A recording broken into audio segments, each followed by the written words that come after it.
Hey, everybody. Welcome to another edition of the Security Repo Podcast. As always, I'm Dwayne, your host, and hey, it's Kazar over there. Say hey, Kazar. Hello. Today, we're very proud to be joined by Per Thorsheim. He's the founder and main organizer of PasswordsCon, the first conference dedicated to password, pins, and anything related to digital authentication. He's been working in InfoSec for 30 years now and claims to know your next password. We'll ask him about that later. His bio on LinkedIn has more information if you're interested. But without any further ado, welcome to the show. Thank you. Nice to be here.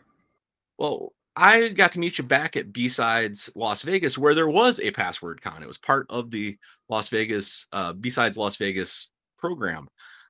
You talked about a couple things there, as well as hosted us through the day. Thank you very much for that. It was a pleasure to be there with you. But one of the topics I had never heard of before, and it's an American law, stir/shaken. So I think you just said that, stir shaken. Yes. So let's just jump in with that. Like, what is stir shaken? Stir shaken, the technical explanation, it is a PKI solution for phone calls. The layman version is a way for telcos to apply a digital signature to phone calls. So when your phone rings, you can see a very clear visible mark on your call screen saying that this phone call originates from the number that you see on screen. It's not spoofed. It's not a fake number calling you. And that's what it does. So it's a bit like SPF, DKIM, and DMARC for email. It basically authenticates phone calls. Yeah, I mean, phone calls today are voice over IP. They are IP packets traveling over the internet, so to speak. And for just like emails, emails have a mail header, which is what you have on traditional snail as well. There's a to field, there's a from field, and with the phone calls, what Stir Shaken does is to add a signature to that sort of envelope, that phone call. That will tell the recipient where this phone call is actually coming from. And is that supported by the network? Does it have to be supported by the phone operating system or the SIM cards? How does that technically work? Well, first of all, on your side, on the end user side, both iOS and Android versions since several versions back, they have integrated support for Stir Shaken. That's number one that we need. Second, Stir Shaken must be added by your telecom provider, your mobile carrier. And in the US, this was regulated, into law. And by July 2022, all mobile carriers in the US had to have this implemented. And also shortly after that, Canada did the same thing. They pretty much started the implementation at the same time, but it took a little bit longer time in Canada. And the thing is, if I'm using AT&T in the US, I want to call Dwayne, and he's also using AT&T, then the setup is rather simple. AT&T, they see that I'm calling Dwayne. AT&T adds this digital signature to my phone call, and as soon as Dwayne's phone is ringing, there will be a sort of like a green check mark. This is what the advertising says. Dwayne will see a green check mark on the screen, meaning this phone call is authenticated by AT&T to be coming from my phone number. Now, if you don't see the green check mark, it doesn't mean the phone call is spoofed, coming from a legitimate number.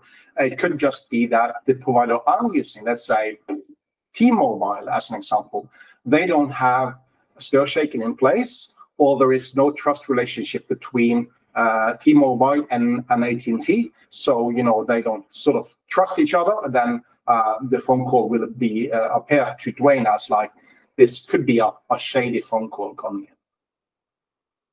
So that was one of the questions I had, is like, what's the physical form this takes, like when you pick up your phone? So if you don't have a green check mark, you're saying like that possibly could be a scam. And does the green check mark, that you see assure that that's a proper number? Yeah, well, again, there's a marketing thing to this, and there's also a PKI. And one of the problems, because when I came to Las Vegas in August this year for B-Sides, I've been talking about STIR/SHAKEN now for a couple of years in Norway and a few other European countries, but we don't have this yet anywhere in Europe. France just mandated this into law, I think early this spring, and they are working like within 1 or 2 years, they have to implement STIR/SHAKEN in France, which is the first and only country in Europe to do so. So again, when I came to Vegas, I was thinking that, now there's no point for me in trying to talk about STIR/SHAKEN because you guys already have it in the US. I don't have it. So I was curious. I wanted to talk to people like you, Dwayne.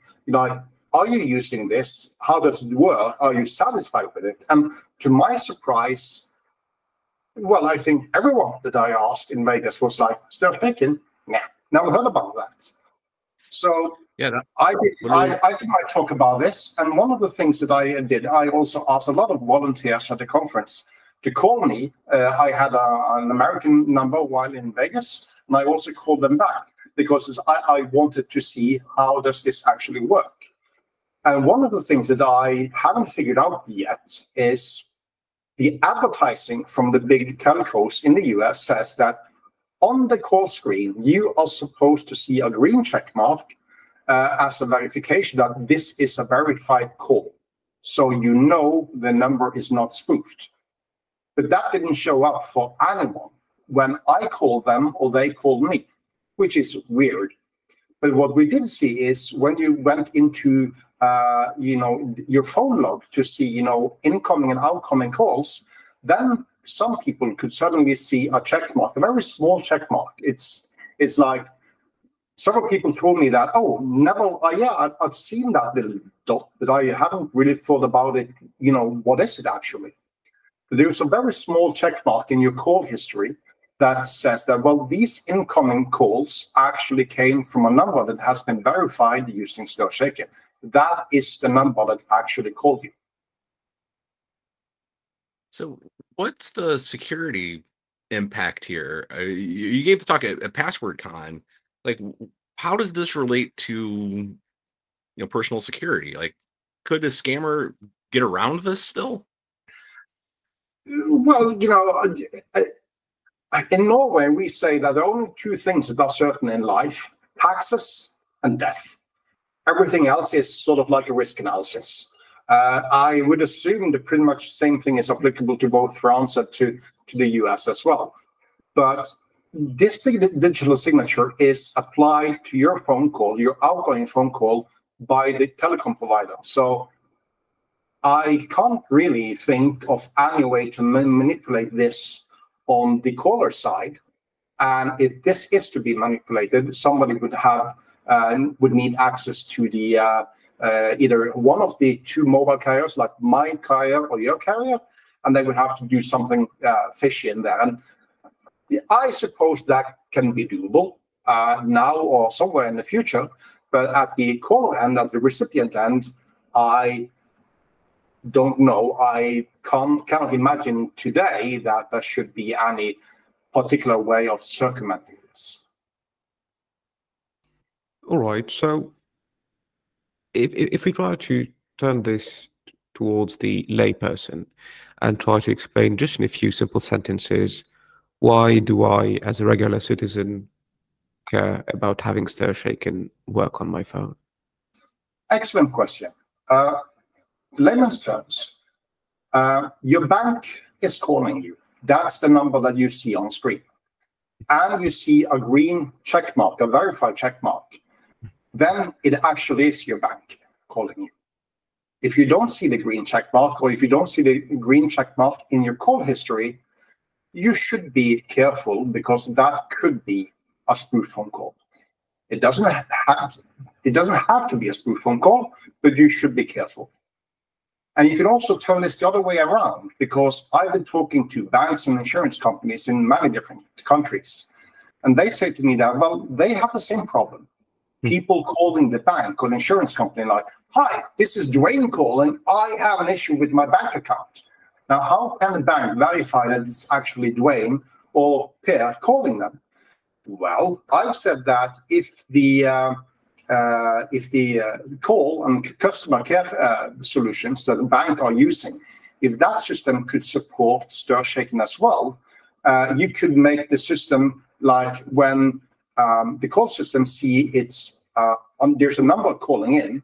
A lot of systems, they will automatically pull up the customer account on screen based on the phone number that they see. And then I can say, oh, it's Dwayne calling. Okay, hello, Dwayne. How can I help you today? Now, if that system could verify the stir shaken signature, it could pull up the customer card of Dwayne, but it could also say that we could not verify the number using stir shaken, so the customer representative should be asking additional security questions.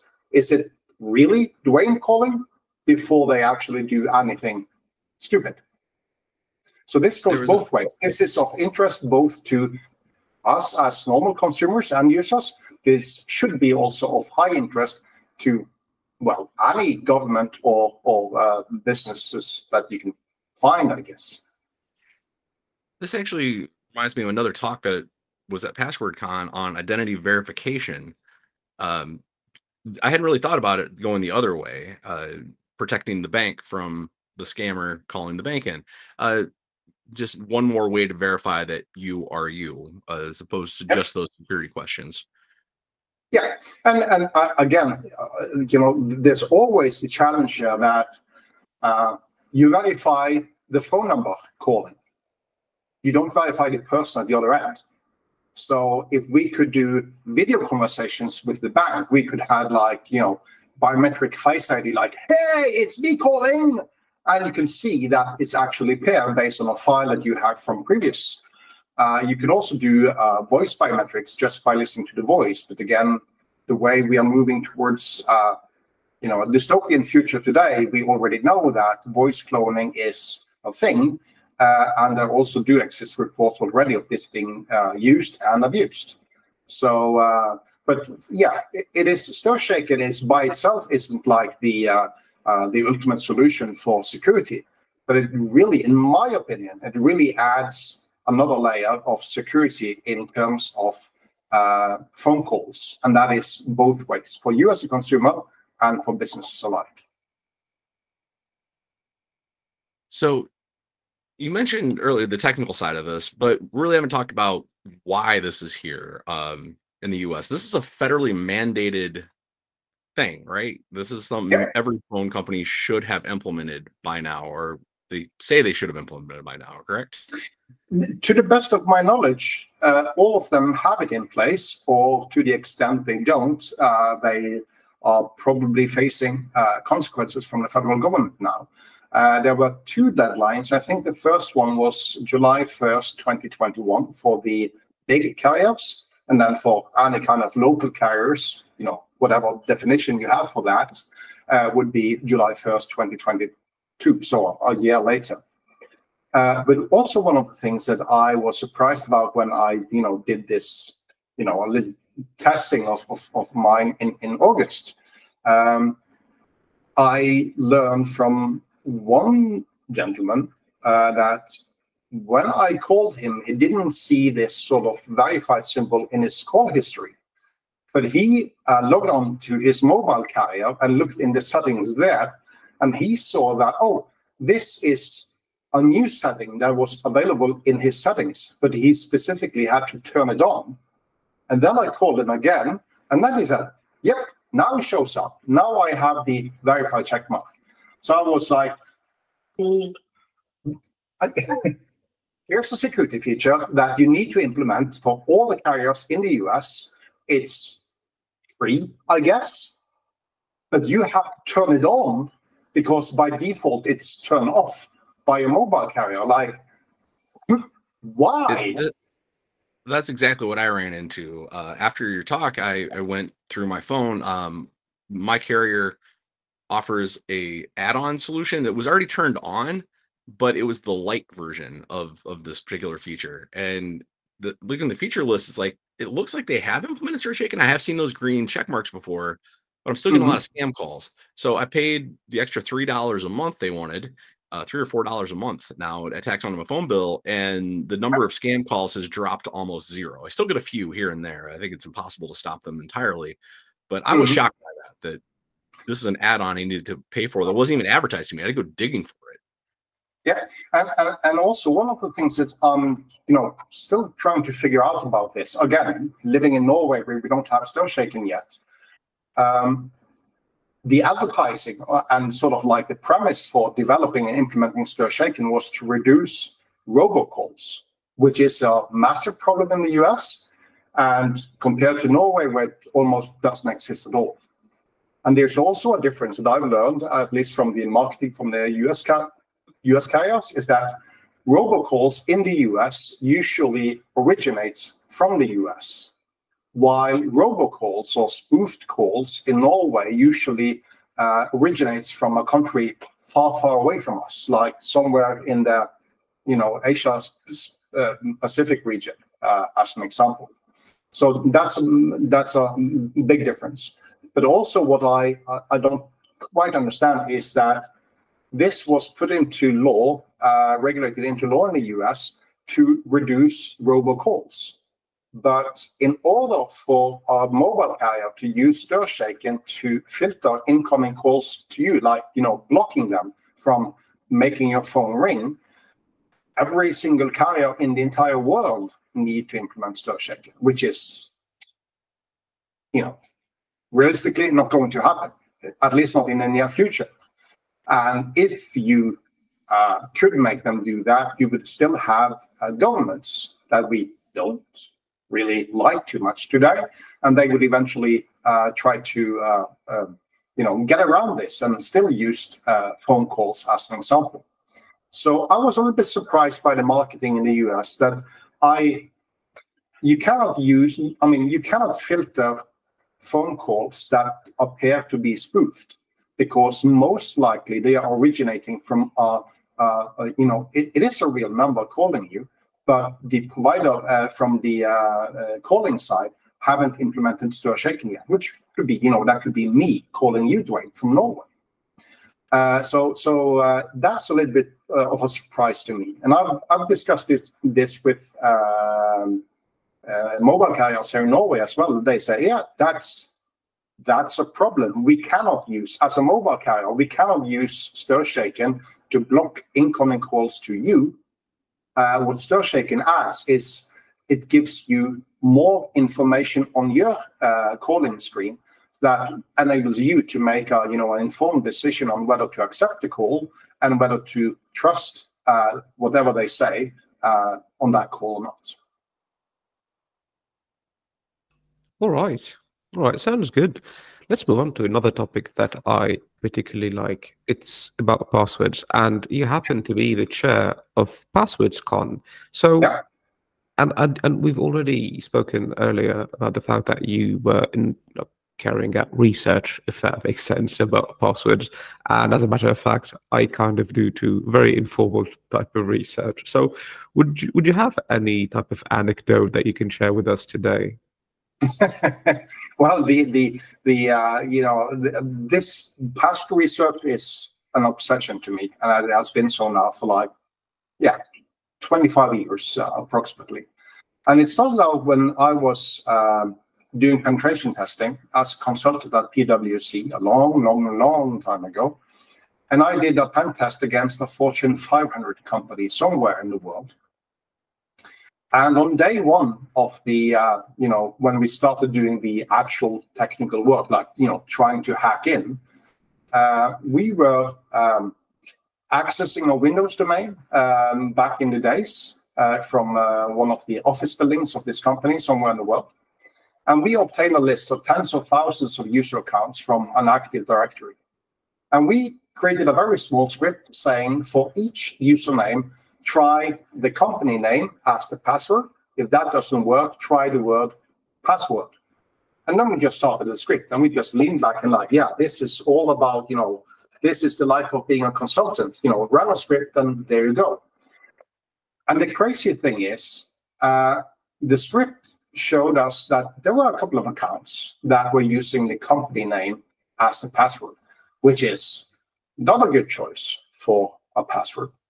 But then suddenly the script also showed us that there was one account that was using the word password as its password. And we looked up that user account, and this is like crazy, insane, blind luck. But that account was a member of the domain administrators group in that Active Directory. So suddenly we had complete control of the Windows domain, all accounts in a Fortune 500 company. And we were like, we were closing in on like lunch, day one of the assignment. And that was crazy. We were 3 people in the room. We all like stood up and took 3 steps backwards and like, okay, this is the moment where we need to decide whether to become criminals or to do our job as consultants. And here I am. So I did not become a criminal back then, but I was fascinated that, how stupid can you possibly be? I'm sorry for that, anonymous domain administrator, but how stupid can you be to use the word password as the password for domain administrator account in a Fortune 500 company? Thinking about all the resources, all the budgets, all the people they have available to maintain good security. And then you break everything because one person was using password as his password. That was insane. And since then, this kind of research has been, a hobby, a job, and most definitely an obsession for now for 25 years.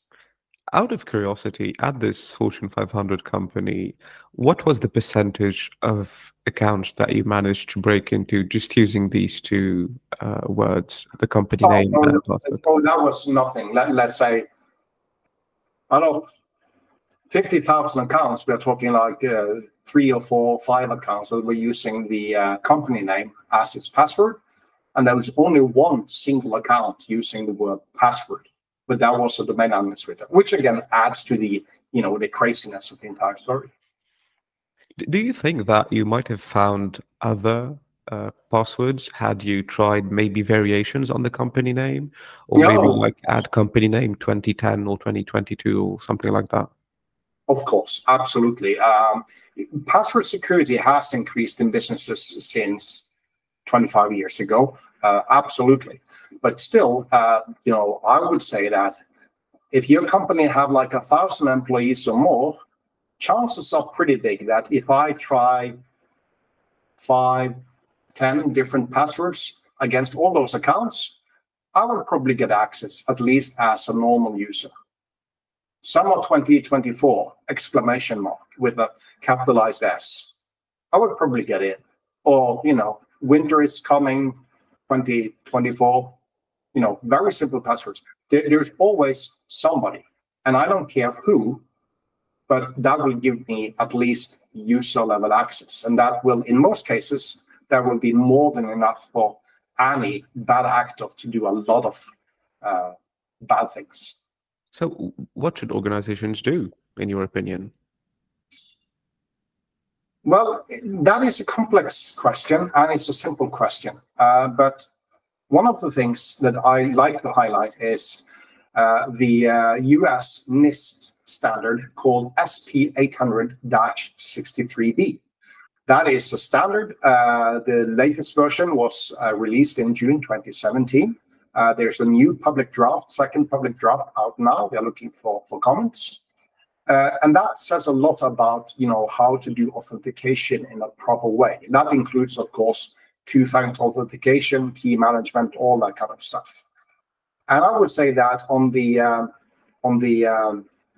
IT staff perspective, or security staff, they should look to that standard to see how to implement good authentication.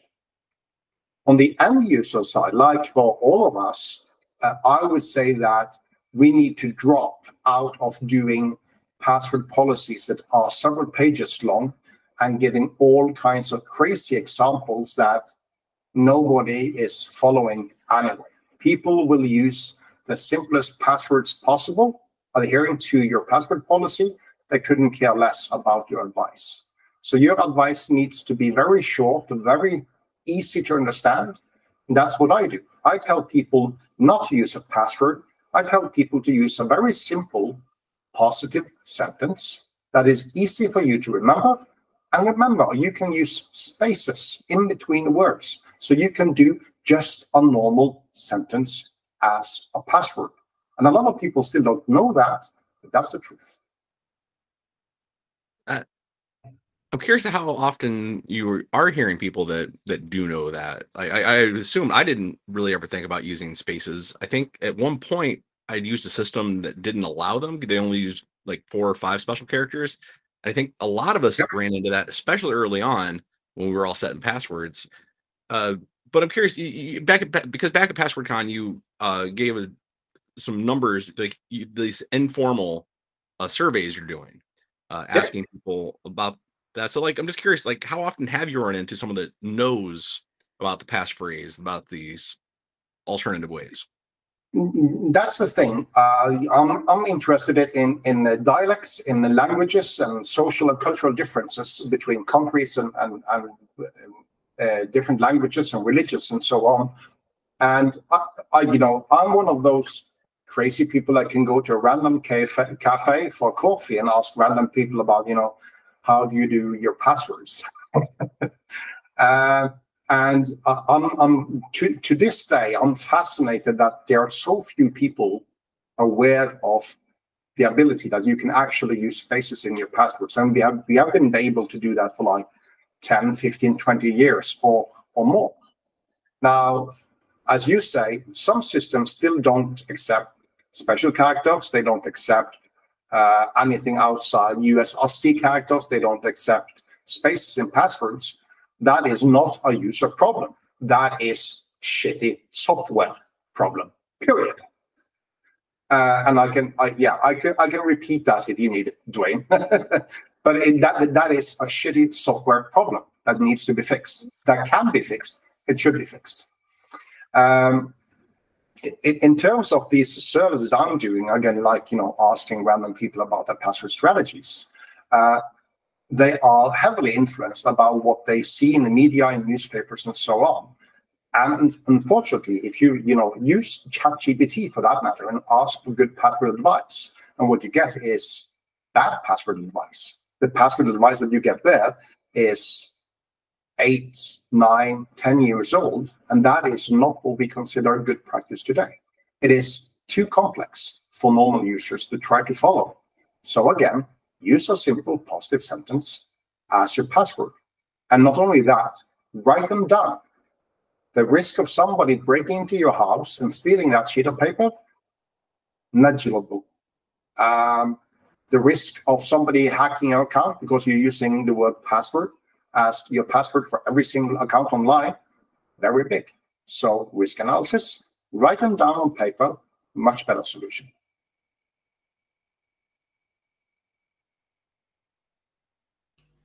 All right. That's brilliant advice.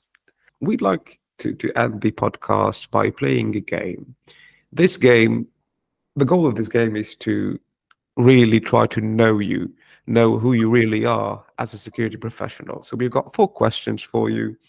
The first one is probably my favorite. What's your favorite security-focused command line tool? That's easy. TCP dump. Fair enough. Can you walk us through that? Why is that? Well, when I started working in information security, that was in the time of using a dial-up modem to connect to the internet. And as soon as I got, fully online 24/7 using DSL connection, I had a DSL connection at home before pretty much anyone in this entire country. They hadn't, standardized DSL yet when I got a 256 kilobit connection at home. And all the way back then, I was using TCP dump to watch the traffic going in and out of my computer and learn. So I'm an old internet routing firewall guy, so I've learned IP version 4 the hard way. And even today, sometimes when I'm bored, I will run TCP dump to see what is actually coming into my computer from the internet. To be honest, I was expecting you to say something like Hashcat or Jack the Ripper or something like that, but No, Hashcat a good second place. All right. Let's move on to the second question. Yeah. What was the best interview question you have ever been asked in your professional career? Well, I think there are many questions, but questions related to how I like to share knowledge with other people and how I like to learn new stuff is a topic that is very important to me. One of the reasons I'm doing PasswordsCon is to share knowledge, and that's not about my knowledge. I don't think that I am any particularly good at anything, but I do know that a lot of people that do attend PasswordsCon are really, really clever people, and their knowledge should be shared with other people as well. So in a job interview, I will say, I love to share my knowledge. I love to learn from others, and I really, really like to find those people that are really good and have them share their information with their colleagues as well. All right. What's the best security advice you can give today? I think I'm going to answer that by saying a piece of advice that I got from a mentor that I've had for like more than 20 years. It's a woman in information security and in technology that has been working even longer than me. And she said to me that, Per, if you ever get asked your opinion, say your opinion, say exactly what you mean. Just make sure that, don't use foul language, and make sure that whatever you say is correct. But if you are correct, then, say it. And if somebody doesn't like what you're saying, don't care about them at all. If they ask your opinion, say it. Be professional, but be real about it. I really like that. That's something I think we need more of in the world, is people like strong opinions. As one of my former really brilliant colleagues said, we need strongly opinions loosely held. As soon as you encounter better data, go with better data. If it's bad, tell me. If it's good, well, yeah, I love hearing that as well. But if it's bad, don't say, there are room for improvements there. No, just say it's bad, and then talk about improvements. So speaking of bad advice, what's the worst advice you've ever heard or been given around security? Shut up. Just don't talk about it. That was unexpected. That's the worst advice I've probably have ever been given. Especially when I'm asked to speak my opinion and then being told, "Shut up! Don't talk about this. Don't tell anyone. You're wrong. You're incorrect. This cannot be true." Well, I told you. You asked me, and I tell you. And if you say, "Shut up! Don't tell this to anyone," that's security by obscurity, and that never works in the long run. Well, I'm glad you didn't tell us to shut up when we ask you all these questions. Thanks so much for being here and being part of the show. If people want to follow you or find out more about PasswordCon or your work, where's the best place to get more information from you? Well, you can find me on LinkedIn. That's the easy thing. There's only one person in the world with my name, so it's kind of like hard to hide online. And if you Google me, you can find me on Twitter and Mastodon. I guess we're all moving away from Twitter now, so Mastodon is probably the best place to sort of like follow me and connect if you're interested on LinkedIn. I will throw those links down in the show notes, but I want to say thank you one more time for being here. It was an awesome conversation. Hopefully everyone gets a little bit safer with their passwords and with their phone calls, and avoiding scams, and spread the word about Stir Shaken out there in the world. Any last words you want to add there, Kazar? All good from my end. All right. Well, thank you very much.